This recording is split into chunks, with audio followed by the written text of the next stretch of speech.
Welcome to BV9 news bulletin లో ముందుగా headlines చూద్దాం. Welcome to news alert. Visakhapatnam mayor ఎన్నికపై రాజకీయ ఉత్కంఠ పెరుగుతోంది. ఈ సందర్భంగా శాసనమండలి విపక్ష నేత బొత్స సత్యనారాయణ స్పందిస్తూ మేయర్ ఎన్నిక కోసం ఇప్పటికే పార్టీ విప్ను జారీ చేశామని స్పష్టం చేశారు. తమ 58 మంది కార్పొరేటర్లు పార్టీ విధానాన్ని వ్యతిరేకించబోమని ధీమా వ్యక్తం చేశారు. పార్టీకి అనుకూలంగా లేని సభ్యులపై కఠిన చర్యలు తప్పవని, అవసరమైతే వారి సభ్యత్వం రద్దు చేస్తామని హెచ్చరించారు. తమ మేయర్పై అవిశ్వాస తీర్మానం పెట్టిన కూటమి ఇదే సమయం వారికి వ్యతిరేకంగా మలుపు తీయబోతోందని పేర్కొన్నారు. మున్సిపల్ రాజకీయాల్లో మళ్లీ వైఎస్ఆర్ కాంగ్రెస్ పటిష్టతను నిలబెట్టుకుంటోందన్న బొత్స వ్యాఖ్యలు ఇప్పుడు హాట్ టాపిక్ గా మారాయి. 58 మంది వేస్తారు, లేని వాళ్ళ తాలూకా సభ్యత్వం రద్దు అయిపోతుంది, అయిపోతుంది. ఒకవేళ కానీ ప్రభుత్వం అధికారం ఉందని చేసినా మేము కోర్టుకు వెళ్ళినా సరే సభ్యత్వం రద్దు చేస్తాం. అందులో తేడలేదు. అలా తెలంగాణ అవ్వకపోతే తెలంగాణలో తెలంగాణ కోర్టు ఇది, ఆంధ్ర కోర్టు ఇది. న్యాయస్థానం వాళ్ళేమి దాంట్లో ఉన్నారో. తెలంగాణలో ఎమ్మెల్యేలు వేరు, ఇది వేరు. ఇది ఇది ఇది ఇక్కడ జరుగుతుంది ఏంటంటే ఎవిడెన్స్ కలెక్టర్ ఎన్నిక రికార్డు పలానా వ్యక్తి పలానా వాళ్ళకి పలానా వేశారు చట్టం ప్రకారం. తెలంగాణ పార్టీ మార్పిడి, దాని రుజువులు, సాక్ష్యాలు, గ్రంథాలు ఇవి అవి అన్నీను. ఇక్కడ వచ్చి ఓటు ఇక్కడ అండ్ రికార్డు CCTV కలెక్టర్ గారు రికార్డ్ చేస్తారు. సో అండ్ సో మా ఈ పత్రిక వాళ్ళు వచ్చి దీన్ని కొట్టేస్తారు, ఇంకో ఈ పత్రిక వాళ్ళు దీన్ని కొట్టేస్తారు, ఇంకో వీళ్ళు చేస్తారు. మీరు కూడా ఉంటారు, మీరు కూడా కెమెరా రికార్డ్ చేస్తారు, మీ కెమెరా కూడా రికార్డ్ అవుద్ది.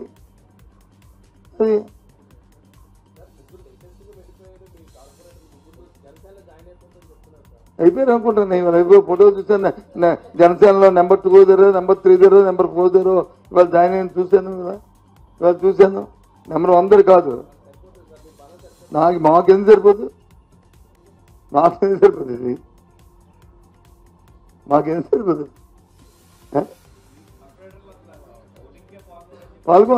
మాకు పాల్గొనడం అవసరం లేదు కదా. ఓటింగ్కి వాళ్ళు వెళ్ళాలి, వాళ్ళు బలం నిరూపించుకోవాలి. వాళ్ళు 74 మంది వెళ్ళాలి, 70 మంది నిరూపించుకోవాలి. మాకు అవసరం లేదు. మా 39 మీ ఇంట్లో ఉంటాం.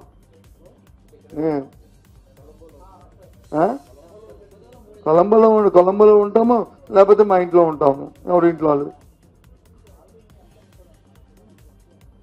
ఎప్పుడు వస్తారు మలేషియా నుంచి.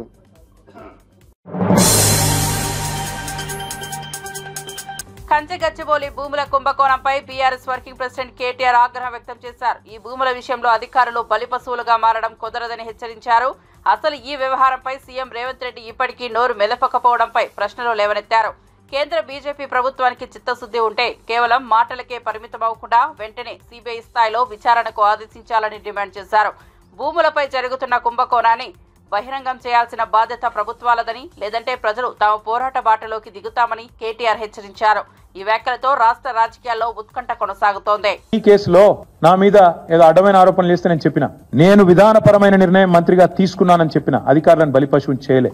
ఐఏఎస్ అధికారులను వీళ్ళను ముంగట దోసేసి నేను వెనకకు తప్పుకోలే. ఎస్, ఏమైనా ఆ విధానపరమైన నిర్ణయం విషయంలో మీకేమైనా అభ్యంతరం ఉంటే దానికి బాధ్యత నేను తీసుకుంటా అని చెప్పి ఇప్పుడు కూడా చెప్తున్నా. రాజకీయం అంటే అట్లా చేయాలి, అంతేగాని మంచి జరిగితే నాది, చెడు జరిగితే అధికారులది అని ముందు పెట్టి వాళ్ళని బలిపశువులను చేసే కుసంస్కారం మా పార్టీకి లేదు. ఇవాళ నేను రేవంత్ రెడ్డిని అడుగుతా ఉన్నా, నువ్వు చెప్పు, బయటికి రా. ఇప్పటిదాకా నోరు విప్పలే. 400 ఎకరాల భూమిని, నీది కాని భూమిని TGIC తాకట్టు పెట్టి 10,000 కోట్ల అప్పు తీసుకోవడం తప్పు కాదా? నంబర్ 1. యాజమాన్య హక్కులు లేకుండా ఆర్థిక సంస్థలను, బ్యాంకులను మోసం చేయడం నేరం కాదా? నేను అడుగుతా ఉన్నా. ఆర్థిక సంస్థలను మోసం చేసిన ముఖ్యమంత్రిని, TGIC సంస్థను విచారించకపోతే మోడీ గారి తప్పు కాదా? కేంద్ర ప్రభుత్వ తప్పు కాదా? సెంట్రల్ ఎంపవర్డ్ కమిటీ రిపోర్ట్ ఇంత స్పష్టంగా ఉన్న తర్వాత కూడా కేంద్ర ప్రభుత్వం యాక్ట్ చేయకపోతే కేంద్ర ప్రభుత్వం కూడా ఇందులో కంప్లిసిట్ కాదా? ఇందులో వారికి కూడా వాటా ఉందని అనుకోవడం తప్పవుతుందా? హడావుడిగా కుట్రపూరితంగా 170 కోట్ల రూపాయలను లోన్లు తీసుకొని రావడం కోసం ఒక బ్రోకర్ సంస్థకు అప్పచెప్పడం, కమిషన్ ఇవ్వడం ప్రజాధనాన్ని దుర్వినియోగం చేయడం కాదా? మార్కెట్ రేట్ కంటే 3% ఎక్కువగా 6.6% CRR ఉంటే 3% ఎక్కువ పెట్టి 9.5% వడ్డీకి లోన్లు తీసుకొచ్చి అనుచిత ఆర్థిక లబ్ధి మరి బ్రోకర్ సంస్థకు చేకూర్చడం, బీకన్ అనే సంస్థకు చేకూర్చడం మీద విచారణ జరగాల్సిన అవసరం లేదా? ఇందులో మోడీ గారి ప్రభుత్వానికి బాధ్యత లేదా? అన్ని రకాల నిబంధనలు తుంగలో దొక్కి పర్యావరణ హననానికి పాల్పడి భారీ అవినీతికి పాల్పడ్డ రాష్ట్ర ప్రభుత్వం, రాష్ట్ర ముఖ్యమంత్రి అధికారులను బలిపశువు చేస్తామంటే కుదరదు. ఖచ్చితంగా రాష్ట్ర ప్రభుత్వం, రాష్ట్ర ముఖ్యమంత్రి మీద వెంటనే మేము డిమాండ్ చేసిన విధంగా CBC, CBI, SFIO, RBI, SEBI investigation start చేయాలని చెప్పి మేము డిమాండ్ చేస్తా ఉన్నాం. కేంద్ర ప్రభుత్వానికి చిత్తశుద్ధి ఉంటే ఈ నెలాఖరు లోపల స్పందించండి. వెంటనే అవసరమైతే ఒక సుప్రీంకోర్టు సిట్టింగ్ జడ్జిని పెట్టండి, లేదా మీ ఇష్టం ఉన్న ఏజెన్సీని ముంగట పెట్టండి, వెంటనే విచారణకు ఆదేశించండి అని చెప్పి డిమాండ్ చేస్తూ, మరి కేంద్ర ప్రభుత్వం మాటలతోనే సరిపెట్టకుండా, లిప్ సింపతితోనే సరిపెట్టకుండా నిజంగా ఈ విషయంలో సీరియస్గా ఉంటే ముందుకు రావాలని చెప్పి డిమాండ్ చేస్తూ టీటీడీ ఎస్వీ గోశాల విషయంలో భూమన కరుణాకర్ రెడ్డి కీలక వ్యాఖ్యలు చేశారు. గోశాలకు రావాలని సవాల్ చేసిన కూటమి ప్రభుత్వం తనను గృహ నిర్బంధంలో పెట్టిందని ఆగ్రహం వ్యక్తం చేశారు. గోశాలకు వెళ్లకుండా 50 మంది పోలీసులతో అడ్డుకోవడం దారుణమన్నారు. 5గురికి అనుమతి ఇస్తే ఎప్పుడైనా మేము రావడానికి సిద్ధమని స్పష్టం చేశారు. గత ఏప్రిల్ నుండి ఈ మార్చి వరకు 191 ఆవులు మృతి చెందాయని వెల్లడించారు. చంద్రబాబు ప్రక్షాళన అంటే ఇదేనా అని ప్రశ్నించారు. గోశాలలో చోటు చేసుకుంటున్న అక్రమాలపై విచారణ జరిపేలా చర్యలు తీసుకోవాలని డిమాండ్ చేశారు. భూమన వ్యాఖ్యలతో తిరుమల రాజకీయాలు మరింత వేడెక్కాయి. మీరు పంపినటువంటి సందేశం నాకు అందింది. నేను ఖచ్చితంగా వస్తున్నా, మీ ఛాలెంజ్ని స్వీకరిస్తున్నా. కాకపోతే మీరు తిరుమల గోశాలకు రమ్మన్నారు. తిరుమల గోశాలకు వచ్చి చేసేది ఏమీ లేదు. ఏ గోశాలకు రావాలనో కూడా తెలియనటువంటి అజ్ఞానంలో ఒక రాష్ట్ర పార్టీ అధ్యక్షుడు, అది కూడా ప్రభుత్వంలో ఉన్నటువంటి వ్యక్తి, ఈ రకంగా ట్విట్టర్లో పెట్టడం అన్నది భావ్యం కాదు. అలాగే గోశాలకు వస్తే ఇప్పుడు బ్రతికున్న గోవులు కనపడతాయి, చనిపోయిన గోవులు కనపడవు. చనిపోయిన గోవులు సంఖ్య తెలియాలి అంటే పాతి పెట్టబడ్డటువంటి ఆ స్థలాలలో తవ్వి తీయాలా, కనుక నేను వస్తున్నా అని నేను చెప్పాను. ఈ రోజున రాత్రి అర్ధరాత్రి నుంచే మాకు సంబంధించినటువంటి నాయకులను, మా మేయర్ దగ్గర నుంచి కార్పొరేటర్లని, ముఖ్యమైనటువంటి నాయకులను, కార్యకర్తల్ని అందరినీ కూడా హౌస్ అరెస్ట్ చేశారు. ఛాలెంజ్ విసిరినటువంటి ప్రభుత్వం చేసిన నిర్వాకం ఇది. రాత్రి నుంచే నా ఇంటిని పూర్తిగా పోలీసు వాళ్ళు తమ అధీనంలోకి తీసుకున్నారు. దాదాపు 50 మంది పోలీసులకు పైగా, అందులో 3 సిఐ స్థాయి అధికారులు, చంద్రగిరి డిఎస్పీ గారు కూడా నాకు తెలిసి ఉదయం నుంచి వాళ్ళు నా దగ్గరే ఉన్నారు. మీరు ఎక్కడికి బయటికి వెళ్ళటానికి లేదు సార్ అని. నేను ఆ ఛాలెంజ్ని స్వీకరించి నిజ నిరూపణకు నేను బయలుదేరితే నన్ను బయటికి పంపించలేదు. సరిగ్గా వాళ్ళు అవతల పార్టీకి సంబంధించినటువంటి వాళ్ళు, ప్రభుత్వ ప్రతినిధులు ఎవరో వచ్చినారు. తిరుమల వ్యవహారంపై వైఎస్ఆర్సీపీ నేతలపై మంత్రులు తీవ్రంగా మండిపడ్డారు. తిరుమలను అప్రమత్తం చేయాలని వైసీపీ నాయకులు ప్రయత్నిస్తున్నారని మంత్రి ఆనం రామనారాయణ రెడ్డి విమర్శించారు. అధికారులను తక్కువ చేయడం, పాలక వర్గాన్ని దూషించడం పనిగా పెట్టుకున్నారని ఆరోపించారు. భక్తుల సేవలపై శ్రద్ధ చూపకుండా రాజకీయ బురద జల్లే పని మాత్రమే చేస్తున్నారని ఆగ్రహం వ్యక్తం చేశారు. తిరుమల పవిత్రతను కలుషితం చేయాలనే ఉద్దేశంతోనే ఈ చర్యలు తీసుకుంటున్నారని మంత్రి ఆనంద్ ధ్వజమెత్తారు. తిరుమల వాతావరణాన్ని దెబ్బతీసే ప్రయత్నాలు విడిచిపెట్టాలని హెచ్చరించారు. తిరుమల తిరుపతి దేవస్థానంలో ఇటీవల కాలంలో ఒక రాజకీయ పార్టీ ఆ ఆలయాన్ని అపవిత్రం చేయాలా, ఆ యొక్క అధికారుల్ని నిర్వీర్యం చేసి పాలక వర్గాన్ని కూడా అవమానకరంగా దూషించాలనే ఒక ప్రయత్నం ఇవాళ వైఎస్ఆర్ కాంగ్రెస్ పార్టీ నాయకులు తిరుపతిలో, తిరుమలలో అదే పనిగా చేస్తూ ఉన్నారు. ఏదైనా ఒక మంచి కార్యక్రమం వస్తే దాన్ని అడ్డుకునే ప్రయత్నమే కానీ ఇంకా బాగా చేయండి, లేదా ఈ విధంగా చేయండి, ఇంకా మెరుగైన భక్తులకి మెరుగైన సేవలు వస్తాయని మాత్రం వాళ్ళు చెప్పరు. వాళ్ళు ప్రయత్నం అంతా ఏదో ఒక నెపం, ఒక బురద జల్లి ఆ వాతావరణాన్ని కలుషితం చేయడానికే వాళ్ళు చేసేటువంటి ప్రయత్నం. బ్రహ్మోత్సవాల సమయంలో ఒక రకమైన నిందలు వేశారు, ముక్కోటి ఏకాదశి నాడు మరొక రకంగా, నిన్న అందరికీ ఆరాధ్యుడైనటువంటి కోదండరామస్వామి కళ్యాణం గతంలో ఎన్నడూ లేనటువంటి విధంగా ఒంటిమిట్టలో చేస్తూ ఉంటే ఈ యొక్క గోశాల గురించి మాట్లాడడం, ఇవన్నీ చూస్తూ ఉంటే ఏమర్థమవుతుందంటే వైఎస్ఆర్ కాంగ్రెస్ పార్టీ నాయకులకు ఈ ప్రభుత్వం మీద, ముఖ్యమంత్రి గారి మీద నిందలు మోపడమే ఒక లక్ష్యంగా పెట్టుకున్నారు. దానివల్ల ఫలితాలు ఏమి లేవు. నిన్ననే మా పార్టీ కాదు, మాకు ఎలాంటి అలయన్సులు లేవు, సిపిఐ పార్టీ జాతీయ నాయకులు నారాయణ గారు గోశాలకు వెళ్లారు. వారు ఏం చెప్పారు మీరు అందరూ విన్నారు. ఎలాంటి ఇబ్బందులు లేవు, సజావుగా సాగుతా ఉంది గోశాల. తిరుమల తిరుపతి పాలక వర్గం గోవుల్ని సంరక్షిస్తా ఉంది అని చెప్పి వారు స్వయంగా చూసి స్టేట్మెంట్ ఇచ్చారు. అయినా వీళ్ళకి తృప్తి లేదు. ఇవాళ ఛాలెంజ్లు, మీరు రాండి మేము రాండి, ఏమి ఛాలెంజ్లు చేస్తారు మీరు? ఎక్కడైనా సరే కొన్ని సహజ మరణాలు అనేవి ఉంటాయి. సహజ మరణాలను కూడా పాలక మండలి లేకుంటే రాష్ట్ర ప్రభుత్వమో వాటి వల్ల వచ్చింది అని చెప్పి నిందల్ని మోపడానికి బోమన కరుణాకర్ రెడ్డి లాంటి నాస్తికుడు చేయడం ఇది నాస్తికత్వం అనిపించుకుంటుంది. వక్ఫ్ బోర్డుకు సంబంధించి సుప్రీంకోర్టు ఇచ్చిన తీర్పును తాము స్వాగతిస్తున్నామని రాష్ట్ర ప్రభుత్వ సలహాదారు షబ్బీర్ అలీ అన్నారు. గాంధీభవన్లో ఆయన మీడియా సమావేశంలో మాట్లాడుతూ కేంద్ర ప్రభుత్వం సవరించిన వక్ఫ్ బోర్డు బిల్లును తాము సుప్రీంకోర్టులో సవాల్ చేశామని గుర్తు చేశారు. రాజ్యాంగం మీద ముస్లింలకు నమ్మకం ఉందని మా తరపున ప్రముఖ న్యాయవాది కపిల్ సిబాల్ వాదించారని ఆయన పేర్కొన్నారు. కబ్జా చేసిన భూములన్నింటినీ ఒకే చట్టం చేయాలని ఆయన డిమాండ్ చేశారు. కేవలం ఒక మతానికి మాత్రమే చట్టం చేస్తే ఎలా చేస్తారని ఆయన ప్రశ్నించారు. ఆయన గవర్నమెంట్ ఆఫ్ ఇండియా కూడా టైం ఇచ్చినారు, పిటిషనర్లకు కూడా టైం ఇచ్చినారు. మళ్ళీ వాదన అవుతుంది. దాని తర్వాత ఈ వాదన అయిన తర్వాత మాకు పూర్తి నమ్మకం ఉంది. మా 5-6 పాయింట్స్ మీద మేము ఏదో వ్యతిరేకించినారు, అది మాకు దాని మీద రిలీఫ్ వస్తుందని ఆశిస్తున్నాం.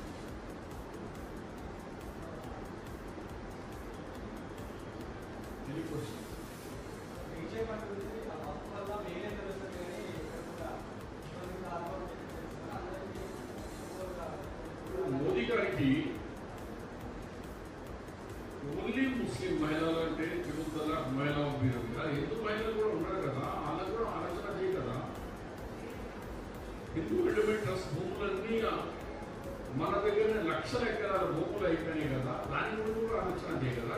ఇద్దరు చేయండి. మేము అనేది ఓన్లీ ఒక ముస్లింకి చేయడం వల్ల డౌట్ వస్తుంది. మీరు చేసినప్పుడు ఏ రిలీజన్ భూములు కబ్జా అయిందో వాళ్ళకి అందరి గురించి చట్టం చేస్తే చాలా మంచిది. దేశంలో ఒకటే క్యాస్ట్, ఒకటే రిలీజన్, ముస్లాం రిలీజన్కి టార్గెట్ చేసుకుంటాను, బిల్లు చేసుకుంటూ ఉంటే అది మంచి బిల్లు ఇచ్చినా డౌట్ఫుల్ అయింది. అందు గురించి ఇవాళ హిందూ ఎండోమెంట్ భూమి మన చేతిలో ఉందా? నా దగ్గర సిద్ధరామేశ్వర టెంపుల్ ఉంది. 4 సంవత్సరాలకి ఒక్క రూపాయి ఇన్కమ్ లేదు, మొత్తం కబ్జా పెట్టుకున్నాను. ఏమంటే మా 3 జనరేషన్తో మేము కబ్జాలను మేమిస్తాము.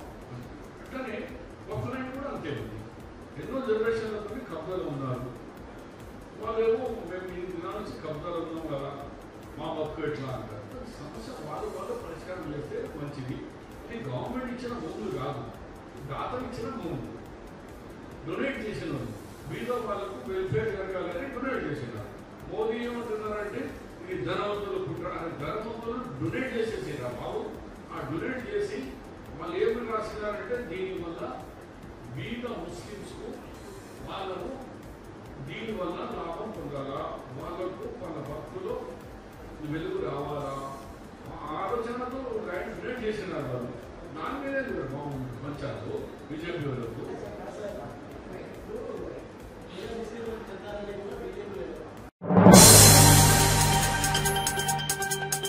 వక్ఫ్ సవరణ చట్టంపై టీడీపీ మౌనాన్ని తీవ్రంగా వ్యతిరేకించారు మాజీ ఎమ్మెల్యే అబ్దుల్ హఫీజ్ ఖాన్.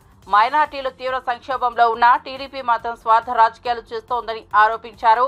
ముస్లింల హక్కుల పరిరక్షణ కోసం సుప్రీంకోర్టులో పిటిషన్ వేయాలని డిమాండ్ చేశారు. లేదంటే టీడీపీ ముస్లిం సోదరుల ఆగ్రహానికి తలవంచక తప్పదని హెచ్చరించారు. వక్ఫ్ చట్టాన్ని రద్దు చేయకపోతే వైఎస్ఆర్సీపీ దీక్షా స్థాయిలో పోరాటం చేస్తుందని స్పష్టం చేశారు. మైనార్టీల పక్షాన ఉన్న పార్టీగా తమ పార్టీ నిలుస్తుందని పేర్కొన్నారు.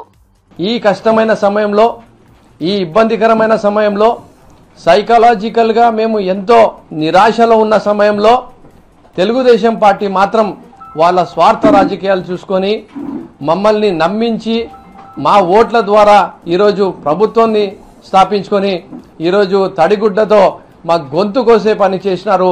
ఖచ్చితంగా దీని మూల్యం కూడా రాబోయే రోజుల్లో చంద్రబాబు నాయుడు గారు మరి తెలుగుదేశం పార్టీ ఖచ్చితంగా చెల్లించుకోవాల్సింది ఉంటుంది. ఒక్క ఆంధ్ర రాష్ట్రమే కాదు, భారతదేశంలో ఉండే 20 కోట్ల ముస్లిం మైనార్టీలందరూ కూడా చంద్రబాబు నాయుడు గారి వైపు మరి నితీష్ కుమార్ గారి వైపు చూడడం జరిగింది. ఖచ్చితంగా వీళ్ళు సెక్యులర్ లీడర్సు ఇంత యాంటీ కాన్స్టిట్యూషనల్ బిల్ తీసుకొని వస్తుంటే మా ఫ్రీడమ్ ఆఫ్ రైట్స్ని వాళ్ళు అనగదొక్కాలని చెప్పి చూస్తుంటే వీళ్ళిద్దరు మాత్రము ఖచ్చితంగా మైనార్టీల పక్షాన నిలబడతారని చెప్పి అనుకున్నారు. కానీ మొత్తం యావత్ భారతదేశంలో ఉండే మైనార్టీస్ అందరికి కూడా నిరాశలో ముంచేసి ఈ బుల్డోస్ చేసేసి బీజేపీ అజెండాని మొత్తం భారతదేశంలో ఇంప్లిమెంట్ చేయడానికి పూర్తిగా సహకరించిన చంద్రబాబు నాయుడు గారికి తెలుగుదేశం పార్టీకి మూల్యం చెల్లించుకోవాల్సింది వస్తుంది. ఇప్పటికైనా మీ వైఖరి మార్చుకోవాలా, మీరు సుప్రీంకోర్టులో పార్టీ కావాలా, మీరు ఎన్డీఏ నుంచి బయటికి రావాలా, మీరు గల్లీ నుంచి ఢిల్లీ వరకు ప్రతి చోట ముస్లిం మైనార్టీల కోసం కాదు, ఇది భారతదేశ కాన్స్టిట్యూషనల్ రాజ్యాంగం ఇచ్చిన హక్కుల కోసం పోరాడాల్సిన ప్రతి ఒక్క పైన బాధ్యత ఉంది. కాబట్టి తెలుగుదేశం పార్టీ కూడా నేను డిమాండ్ చేసి అడుగుతున్నా, మీరు ఖచ్చితంగా బయటికి రావాల్సిందే, మీరు బయటికి వచ్చి మాతో కలిసి పోరాటం చేయాల్సిందే. అది చేయకపోతే ఖచ్చితంగా దాని మూల్యం కూడా మీరు చెల్లించుకోవాల్సింది ఉంటుందని చెప్పి తెలియజేసుకుంటూ, మరి రాబోయే రోజుల్లో కూడా ఈ న్యాయ పోరాటం ఎప్పుడు వరకు జరిగితే అప్పుడు వరకు వైఎస్ఆర్ కాంగ్రెస్ పార్టీ ప్రతి ఒక్క అంశం పైన క్షుణ్ణంగా పరిశీలించుకుంటూ ప్రతి అడుగులో కూడా ముస్లిం సోదరులకు కానీ యాంటీ కాన్స్టిట్యూషనల్ బిల్స్ పైన కానీ యాక్ట్స్ పైన కానీ ఫ్రీడమ్ ఆఫ్ రైట్స్ కోసం కానీ ప్రతి ఒక్కరికి కూడా కులాలకు మతాలకు అతీతంగా ప్రతి ఒక్కరి కోసము పోరాడుతూనే ఉంటుందని చెప్పి తెలియజేసుకుంటున్నా.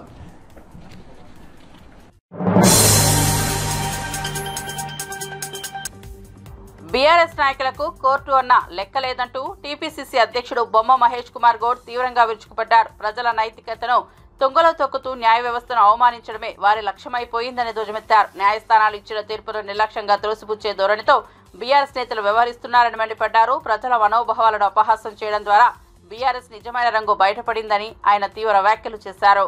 వీళ్ళ కేటీఆర్ గారు మాట్లాడతాడు, రేవంత్ రెడ్డి గారికి సిగ్గులేదు కాబట్టి ముఖ్యమంత్రి పదవికి రాజీనామా చేయట్లేదు. అసలు ఎందుకు రాజీనామా చేయాలా? ఏం ఉప్పెనొచ్చిందని, ఏం కొంపలు మున్నాయని, కోర్టు ఏం చెప్తే మీరు బయట ఏం వక్రీకరిస్తున్నారు? ఆఖరి కోర్టు ఇచ్చినటువంటి కోర్టు చెప్పిన మాటల్లో కూడా వక్రీకరించి దాంట్లో నుంచి కూడా రాజకీయ లబ్ధి పొందే నీచమైన ప్రయత్నం మీది. కాంగ్రెస్ పార్టీకి కోర్టులంటే పరిపూర్ణమైన నమ్మకము, బాధ్యత ఉంది. మీరు 10 ఏళ్లలో ఎంత విచ్చలవిడిగా సిగ్గు లేకుండా రాజకీయం చేశారో, రాజనీతి నడిపారో ప్రజలకు తెలియంది కాదు. ఎన్ని మార్లు మీ కోర్టు మొట్టికాయలేసింది. సీఎంకి హైకోర్టు నోటీసులు కేసీఆర్ గారికి, వాళ్ళు మీరు మాట్లాడుతూ ఉన్నారు. ఇదేం ధరణి విషయంలో కోర్టు మొట్టికాయలేసిన సందర్భం. మీ అన్వీలకి కారు చొక్క భూముల, అరే మీరు కదా అమ్మింది వేల ఎకరాలు ప్రభుత్వ భూమిని అప్పనంగా అడ్డగోలుగా అగ్వసగ్వగా మీ అన్వీలకు అమ్ముకోలేదా? హైదరాబాద్ చుట్టూ పరిసర ప్రాంతాల్లో 10,000 ఎకరాల భూములు అమ్మినటువంటి చరిత్ర మీది. ఇవాళ నీతులు మాట్లాడుతున్నారు మీరు. ప్రజలు అర్థం చేసుకోరేంటి? అన్నారం భూ కుంభకోణం మీద హైకోర్టు సీరియస్, ప్రిన్సిపల్ సెక్రటరీ కమిషనర్కి తాకీదులు. ఎన్ని రకాలుగా మిమ్మల్ని ఎటుదో చైర్మన్కి ఎదురు దెబ్బ. ఎకరా 100 కోట్లకు అమ్ముతూ బీఆర్ఎస్ పార్టీకి అగ్గుగా ఎట్లిస్తారు? హైకోర్టు ప్రశ్నించింది.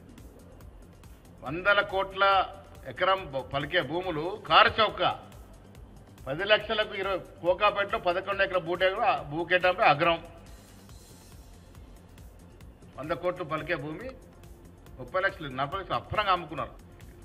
అగ్గుగా ఎట్లిస్తారు? సిఎస్ సోమేష్ కుమార్కి మొట్టికాయ.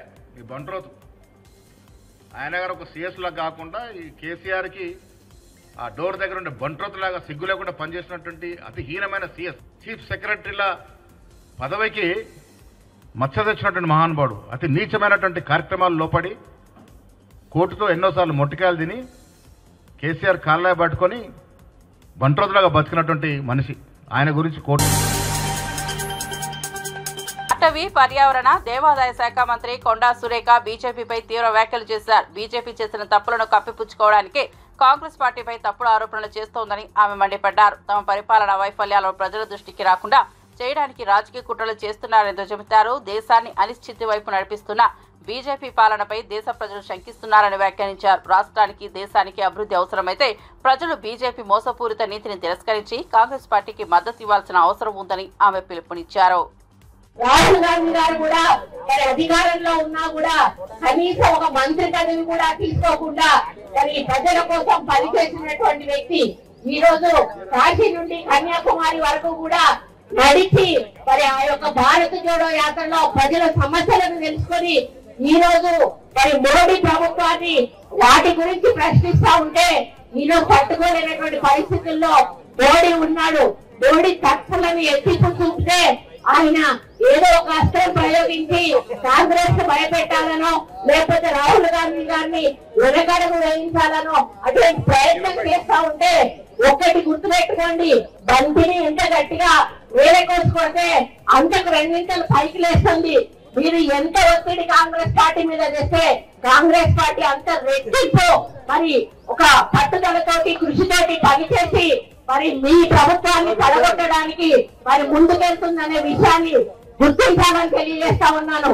మరి ఈ ఈడీని ఉపయోగిస్తా ఉన్నారు ఏమన్నంటే నేను ఒక్కటే విజ్ఞప్తి చేస్తా ఉన్నా, ఇక్కడ ఉన్నటువంటి బీజేపీ మంత్రులకు కానీ సెంట్రల్ లో ఉన్నటువంటి మోడీకి కానీ అయ్యా మీరు ఈడీ మీద పెట్టినటువంటి దృష్టి అభివృద్ధి మీద మరి సంక్షేమం మీద పెట్టండి. నిరుపేదలకు ఇల్లు కట్టియండి, రేషన్ కార్డులు ఇవ్వండి, ఉద్యోగాలు ఇవ్వండి, మరి ఫ్రీ ఎడ్యుకేషన్ ఇవ్వండి, ఫ్రీ వైద్యం ఇవ్వండి.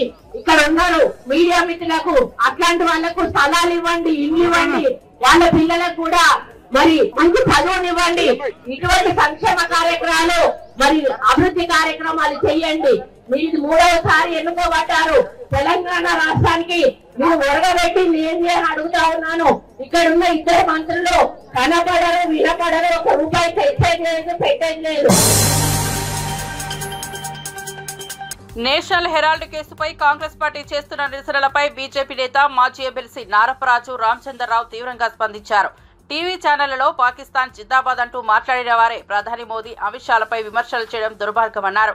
బోఫోర్స్, ఆదర్శ్, బొగ్గు స్కామ్లతో దేశాన్ని దోచిన కాంగ్రెస్ పార్టీకి నైతిక హక్కు లేదని మండిపడ్డారు. నేషనల్ హెరాల్డ్ కేసులో కొన్ని కోట్ల ఆస్తులను సోనియా, రాహుల్ దోచుకున్నారని ఆరోపించారు. ఇకపోతే దోచుకున్న వారే నిరసనలు చేయడం ప్రజాస్వామ్యానికి ముప్పుగా అభివర్ణించారు. ఈ విషయంపై కాంగ్రెస్ స్పష్టత ఇవ్వాలని డిమాండ్ చేశారు. కాంగ్రెస్ పార్టీ ఈరోజు నేషనల్ హెరాల్డ్ సంబంధించినటువంటి ఒక ఏదైతే కేసు ఉందో దీన్ని గత అనేక సంవత్సరాలుగా 3-4 సంవత్సరాలుగా దీనిపైన విచారణ జరుగుతుంది.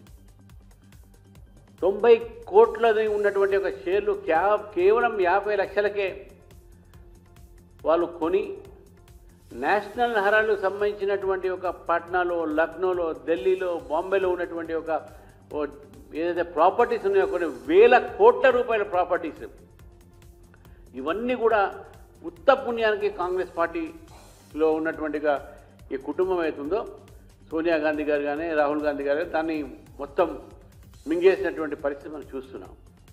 మరి ఇన్ని వేల కోట్ల రూపాయలు వాళ్ళు ఈ దేశాన్ని లూట్ చేసినప్పుడు ఇన్ని వేల లక్షల కోట్లని గత వారు ఉన్నటువంటి ఒక ఏవైతే అధికారంలో ఉన్నటువంటి ఒక సమయంలో చేసినటువంటి ఒక ఏవైతే వాళ్ళు అవినీతి చేశారో దానిపైన విచారణ జరపొద్దు. వాళ్ళు మాత్రం ఈ దేశాన్ని దోచుకోవచ్చు, వాళ్ళు మాత్రం అవినీతి చేయొచ్చు, కానీ ప్రభుత్వాలు వారి మీద చర్య తీసుకోవచ్చు. ఈరోజు సుప్రీంకోర్టు కూడా ఆ రోజు నేషనల్ హెరాల్డ్ కేసులో మేము ఇన్వెస్టిగేషన్లో ఇంటర్ఫీర్ కాము, కాకపోతే మీకు జైలుకు పంపించేటటువంటి ఏదో ఆపుతామని చెప్పి బెయిల్ మీద ఉన్నటువంటి ఒక తల్లి కొడుకులు ఇద్దరు ఈరోజు భారతీయ జనతా పార్టీని అప్రతిష్ట పాలు చేసేటటువంటి ప్రయత్నం చేస్తూ ఉన్నారు. అది ఒకవైపు అయితే ఈ యొక్క కాంగ్రెస్ పార్టీ భారతీయ జనతా పార్టీ యొక్క ప్రభుత్వాన్ని, ఎన్డీఏ ప్రభుత్వాన్ని అప్రతిష్ట పాలు చేయాలని చెప్పేసి దేశవ్యాప్తంగా వీళ్ళు ప్రదర్శన తెలుపుతున్నారు. వీళ్ళకి ప్రదర్శన చేసేటటువంటి ఒక అధికారం లేదు. ఫస్ట్ థింగ్, మీరు దేశాన్ని కోలుకోవచ్చు, దేశాన్ని లూటీ చేయొచ్చు, మీరు ప్రొటెస్ట్ చేయండి, మాకేం అభ్యంతరం లేదు, మీకు అది అధికారం ఉంది. కానీ దేశ సంపదని మీరు లూటీ చేసే అధికారం మీకు లేదు. మీరు దేశ సంపదను లూటీ చేశారు కాబట్టే ఈడీ ఈరోజు మీ మీద కేసు పెట్టింది, మిమ్మల్ని విచారించింది. ప్రాథమిక ఒక సాక్ష్యాల ద్వారా మీరు ముద్దాయిగా తేలేరు, మీరు బెయిల్ తీసుకున్నారు.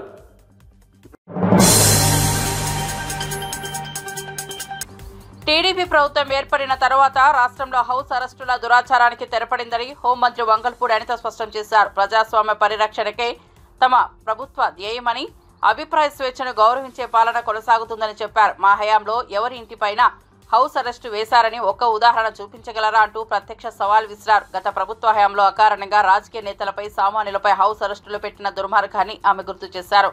ప్రజల స్వేచ్ఛను హరించే విధానాలను ఎట్టి పరిస్థితుల్లోనూ టీడీపీ ప్రభుత్వం తావివ్వదని స్పష్టం చేశారు. ప్రజల గొంతుకును వినిపించే అవకాశం కల్పించడమే తమ లక్ష్యమని హోంమంత్రి అనిత చెప్పారు.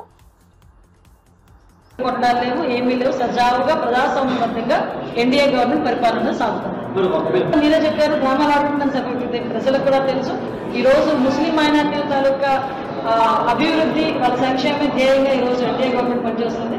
దానికి మాత్రం మేము పట్టుకుంటాం. క్షణిగా వేసమండి, ఇప్పుడు ఎవరో ఒక అబ్బాయి ఉంటాడు, నేను ఒక అబ్బాయి ఎలా ఉంటుందంటే, అరే హీరోయిజం అనుకుంటారు, అరే నువ్వు ఆ అమ్మాయి ఏదో సంథింగ్ ఆ టైంలో వాళ్ళు చేసే ఒక చిన్న క్షణిగా వేసింది, ఆ అమ్మాయి కాదన్నదనో లేకపోతే ఆ అమ్మాయి రిజెక్ట్ చేసిందనో ఏదో ఒక సందర్భంలో అమ్మాయి మీద కసి తీర్చుకునే పొజిషన్స్ వచ్చేస్తుంది. అరే ఆ ఒక్క క్షణం నువ్వు పక్కన పెట్టి మంచి తీరులో ఆలోచన చేసుకుంటే నీ భవిష్యత్తు ఎలా ఉంటుంది. అదర్వైజ్ నేను 40 సంవత్సరాలు 30 సంవత్సరాలు జైలుకి కంపెనీ కావాల్సిన పరిస్థితి. ఇందులో మనం అబ్జర్వ్ చేసుకుంటే అమ్మాయిలు ఎంత బాధపడుతున్నారు, అబ్బాయి తరగతి తల్లిదండ్రులు, అబ్బాయి తరగతి జీవితాలకు అంతే నాశనం అవుతుంది. సో ఇది రెండు కూడా బ్యాలెన్స్ చేయాలని ఒకే ఒక కాన్సెప్ట్ మేము ఈరోజు తీసుకోవడం జరిగిందండి. దీనికి మీరందరూ కూడా సహకరించినందుకు రాష్ట్ర వ్యాప్తంగా అన్ని జిల్లాల్లోని కూడా మా పోలీస్ డిపార్ట్మెంట్ వాళ్ళు అవగాహన కల్పిస్తాము. అదేవిధంగా స్టేట్ లెవెల్లో కూడా గౌరవ నారా లోకేష్ గారితో కూడా ఒక మ్యాసివ్ ప్రోగ్రామ్ కూడా చేయడానికి ఆలోచన. ఎందుకంటే ప్రతి సందర్భంలో మహిళలకు అవగాహన కల్పిస్తున్నాము, స్కూల్లో పిల్లలకు అవగాహన కల్పిస్తున్నాము. ఇప్పుడు